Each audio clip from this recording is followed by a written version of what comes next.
Kepala Staf Angkatan Darat Kasat Jenderal TNI Maruli Simanjuntak menggelar panen raya padi di areal hak guna usaha PT Sanghyang Sri Sukamandi Kecamatan Ciasem, Kabupaten Subang, Provinsi Jawa Barat pada hari Kamis tanggal 18 April tahun 2024. Kegiatan tersebut dalam rangka Gerakan Nasional Ketahanan Pangan Panen Raya dan Penanaman Padi Tahap 2 seluas 150 hektar bersama Kasat di Lahan Ketahanan Pangan Komando Cadangan Strategis Angkatan Darat Kostrad.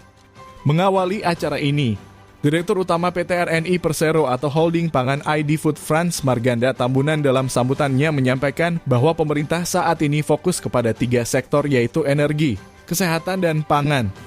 Berkaitan dengan kegiatan tersebut, tentunya pemerintah tengah fokus dalam konsep sektor ketahanan pangan karena negara kita sedang menghadapi potensi krisis pangan. Oleh karenanya, Frans mengungkapkan bahwa pemerintah melalui Kementerian BUMN membentuk holding pangan dalam hal ini mengurus semua urusan pangan di mana PT RNI yang dipimpinnya saat ini menjadi holdingnya. Frans juga menerangkan bahwa PT RNI memiliki 16 anak perusahaan dengan 5 sektor bisnis, satu diantaranya adalah bisnis pertanian yang mana di dalamnya ada PT SHS gabungan dengan PT Pertani. Walaupun sudah beberapa kali bekerja sama, izinkan kami Pak Jenderal sekali lagi untuk memperkenalkan diri tentang holding BUMN Pangan. Jadi sama-sama kita ketahui bahwa pemerintah saat ini fokus ke 3 sektor, yaitu energi, kesehatan, dan pangan.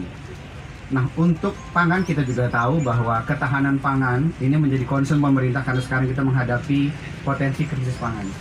Laju penduduk tinggi, kemudian kesediaan pangan semakin terbatas. Oleh karena itu di tahun 2022, pemerintah lewat Kementerian BUMN membentuk holding BUMN Pangan, artinya semua BUMN yang mengurus pangan digabung menjadi holding pangan, di mana Raja Wali Nusantara Indonesia menjadi holdingnya. Holding pangan ini disebut juga dengan nama lain ID Food. Jadi saat kita bicara ID Food, bicara dengan Raja Wali Nusantara Indonesia itu barang yang sama, Bapak. Nah, di dalam ID Food kami punya 16 anak perusahaan dengan 5 sektor bisnis. Yang pertama ada pertanian, di mana di dalamnya ada SAS, yang tadi juga merupakan gabungan antara petani dan Sanghyang Sri. Jadi Bapak Ibu yang paham mengenai bibit, kemudian pertanian, kok petani hilang, kok nggak ada lagi, karena sudah digabung dengan SAS. Pak Adi sebagai dirinya sekarang yang untuk membenahi SAS. Sambutan selanjutnya, PJ Bupati Subang Dr. Imran kepada Kasat menyampaikan bahwa tonase hasil panen padi di Subang rata-rata mencapai 7 ton. Imran berharap refleksi dan motivasi yang dilakukan TNI AD atas ketahanan pangan ini bisa dipertahankan dan diperluas di areal pertanian Kabupaten Subang yang luasnya begitu luar biasa. Kegiatan yang bertujuan meningkatkan ketahanan pangan nasional ini sesuai instruksi Presiden Joko Widodo agar mencapai target hasil panen 6-8 ton per hektarnya. Perlu kami sampaikan juga pada kesempatan ini luar biasa kalau bisa nanti dipadukan Pak Kasat, mohon izin. Jadi di satu sisi kita bisa memanfaatkan untuk lahan yang memang tersedia dari sisi pengairannya, di sisi lain kita bisa memanfaatkan itu sistem pompanisasi yang ada di beberapa wilayah itu yang tak ada hujan. Kemudian juga pada kesempatan ini kami ingin menyampaikan kepada Bapak Kasat juga bahwa dengan lahan pertanian yang ada di Kabupaten Subang ini rata-rata untuk produksi hasil pertanian itu per hektar itu sebesar 7 ton. 7 ton itu per hektar. Rata-rata itu di Subang. Kemarin kita sempat diskusi dengan Pak Pangkostrat, dengan juga dari PT Sanghyang Sri. Itu kita kayaknya optimis kalau misalnya itu 7 ton itu Pak. Nanti kalau memang itu dengan replikasi yang kita lakukan, kemudian juga dengan berbagai inovasi yang kita lakukan, saya pikir itu kalau sekarang rata-rata 7, bahkan itu ada yang sekarang 7 sampai dengan 10 ton, ada yang 10 ton juga itu per hektar menghasilkan itu padi. Mungkin nanti ke depan itu Pak Kasat bisa sampai 7,5 ton kalau memang itu udah kita bisa lakukan proses ekstensifikasi dan nitrifikasi itu dengan baik. Terakhir dari kami, tentunya kami sangat berharap program semacam ini bisa kita pertahankan, bahkan kita bisa perluas Pak Kasat. Karena dengan potensi yang dimiliki oleh Kabupaten Subang ini dengan luas lahan pertanian yang begitu luar biasa. Salah satu penopang lumbung pangan itu di Jawa Barat. Kami berharap tentunya success story dari pelaksanaan kegiatan pada hari ini bisa direplikasi di tempat yang lain. Bahkan saya mengharapkan ini bisa dalam satu kawasan atau dalam satu luasan, sehingga kita bisa ukur itu dengan tepat itu berapa itu sesungguhnya hasil yang diperoleh dari kegiatan gerakan tanam ini.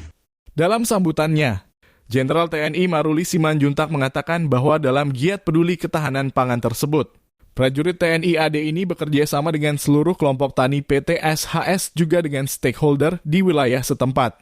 Ia menegaskan pemanfaatan lahan tidur ini bagian dari upaya mengoptimalkan lahan tidak produktif agar hasilnya dapat dirasakan oleh prajuritnya beserta masyarakat. Pulang malam yang ngomongin itu, ya. Jadi kata-kata itu mulai muncul bahwa bagaimanapun kalau hasilnya itu tipis, bagikan. Kalau mudah-mudahan kita bisa besar, baru nanti tipis-tipis itu jadi tebal. Saya bilang, ya maklum lah sekolah ekonominya di warteg kan. Nggak seperti beliau-beliau ini mungkin ada sekolah sarjana ekonomi, kalau kita ekonomi warteg. Hitungannya gitu aja kasar-kasaran. Sampai kita nemukan cara menggajinya petani itu dibikin harian. Tapi hitungannya seolah-olah sama dengan gaji. Atau nanti mingguan. Gaji dia itu misalnya bisa dari standar UMR standarnya. Karena saya bilang, ini yang sekali lagi saya garis bawahi bahwa kita belajar ekonominya ekonomi lapangan nih. Kami mempunyai gaji sebulan, itu aja tengah jalan udah seret-seret ngaturnya. Apalagi petani yang 3 bulan. Itu. Ya. Jadi kira-kira begitu cara ini ya. Tapi ini nggak sekolahannya sekolah di lapangan nih, ya. Jadi hal-hal seperti ini juga sudah kami coba upayakan. Mudah-mudahan nanti kita di sini juga kita coba bagaimana teknisnya, ya. Apakah nanti ada memungkinkan didirikan dana-dana cadangan buat anaknya sekolah, buat fasumnya, buat apanya. Itu kalau nggak ditata, saya pikir agak sulit kehidupan petani-petani kita, ya. Jadi kalau memang perjuangan petani ini kalau tidak kita ikut serta membantu, saya pikir berat. Usai acara, Kasat Jenderal TNI Maruli Simanjuntak membagikan puluhan paket tali ASI kepada para petani PT SHS dan santunan kepada para anak yatim di wilayah setempat. Kegiatan ini dihadiri oleh Direktur Utama PT RNI Persero atau Holding Pangan ID Food Frans Marganda Tambunan, Direktur Utama PT SHS Adi Cahyono Nugroho, Panglima Komando Strategi Angkatan Darat Pangkostrat Letjen Muhammad Saleh Mustafa, PJU Mabes TNI AD, Pangdam 3 Siliwangi Maijen TNI Muhammad Fajar, Kapolda Jabar Inspektur Jenderal Polisi Dr. Ahmad Wiyagus, dan Rem 063 Kolonel Infanteri Bayu Sudarmanto, PJ Bupati Subang Dr. Imran, Dandim Subang Letkol Infanteri Bambang Raditya dan Kapolres Subang AKBP Aryek Indra Sentanu. Dari Subang, Jawa Barat, Hendra Galang Perak TV melaporkan. Ya, perlu beberapa tahun lah ya, nanti kita lihat. Karena mungkin rekan-rekan media pernah dengar Pak Jokowi pernah menyampaikan bahwa mengolah tanah ini tidak bisa langsung sekali langsung panen bagus. Perlu berulang-ulang. Ini juga kan udah tadi saya bilang. Sekali, 2 kali, bisa ketiga, keempat bagus itu udah hebat. Betul Pak? Ya, bisa ketiga, keempat bagus itu udah hebat. Ya, tapi ini kita syukur alhamdulillah yang pertama ini sudah baik. Ya, nanti kalau sudah ini sekian tahun, dinamika juga banyak. Kita ngomong El Nino, hama, segala macam. Jadi ya kita percaya sajalah kalau pada pemerintahan bagaimana mengelola ini supaya kita tetap tersedia bahan pangan kita yang bisa terjangkau. Mau tiba-tiba suatu saat terpaksa impor, tapi kita akan terus berusaha, saya yakin pemerintah akan terus berusaha untuk tidak impor. Gitu. Ya. Oke, makasih ya.